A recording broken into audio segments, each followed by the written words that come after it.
Boss వెళ్దామని ఒక మీడియాలో చెప్పిండు ఆల్రెడీ. కాబట్టి అలాంటి వ్యక్తులకు కొంచెము మూమెంట్ ఇవ్వకండి అని కోరుతున్నాం. అంటే మీరు బాధపడద్దు, మీడియా కూడా 100% మీకు సపోర్ట్ చేస్తుంది. అంటే ఈ విషయంలో మీరు కొంత క్లారిటీ ఇవ్వాలన్న ఉద్దేశం అంతే. సో మీ అభిమానులకు పోలీస్ డిపార్ట్మెంట్కి మీరు రిక్వెస్ట్ చేస్తే, నేను మీడియా మిత్రులకు నేను ఒకటే కోరుకుంటున్నా, దయచేసి ముందు వెనుక వెరిఫికేషన్ చేసుకొని పోలీస్ వాళ్ళని అందరినీ కూడా అడిగి, దయచేసి నేను సోషల్ మీడియా నుంచి వచ్చా, నేను సోషల్ మీడియానే నాదే నాకు శాపంగా మారుతుందని నేను ఏ రోజు కూడా అనుకోలేదు. నేను ఒక ఆడపిల్లని, దయచేసి చెప్తున్నా, ఇందులో నా ఇన్వాల్వ్మెంట్ ఉంటే మళ్ళీ చెప్తున్నా, మీరు ఏం చేసినా నేను పడ్డానికి సిద్ధం, నేను ఎక్కడికైనా వస్తాను. కానీ అనవసరంగా నన్ను దయచేసి బ్లేమ్ చేయకండి ముందు వెనక తెలుసుకోకుండా. ఇందులో నా ఇన్వాల్వ్మెంట్ 1% కాదు కదా, 0% కూడా లేదు.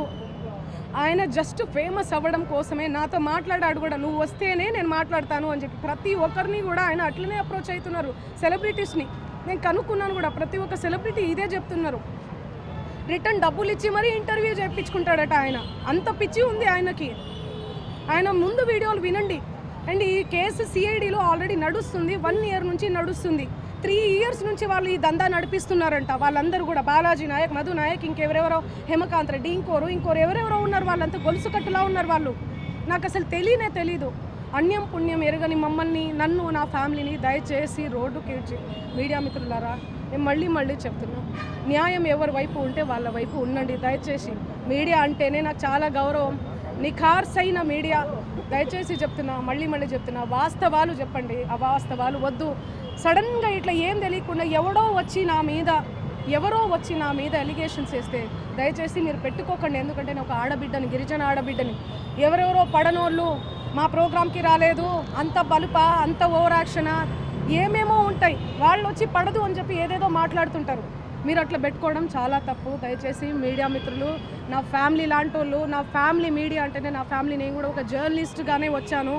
కానీ ఎవరిని ఏ మాట అనకుండా నా కష్టాన్ని నేను నమ్ముకొని, నా పాటను నేను నమ్ముకొని ముందుకెళ్తున్నాను. నా మీద పార్టీ ముద్రలు వేసినా కూడా నేను వద్దు ఈ పార్టీ అని చెప్పి అప్పుడెప్పుడో ముందుసారి సిచ్యువేషన్ని బట్టి వెళ్ళి పాటలు పాడిన.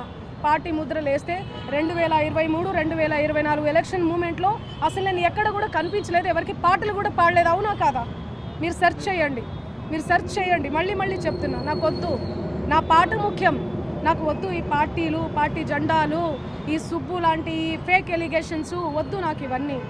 నేను ఎందుకు ఇన్వాల్వ్ అవుతాను చెప్పండి. దయచేసి చెప్తున్నా, నాకున్న క్రెడిబిలిటీతోనే ఇంతవరకు నేను వచ్చిన, ఆ క్రెడిబిలిటీతోనే ఇక్కడ దాకా కూడా నేను వచ్చిన.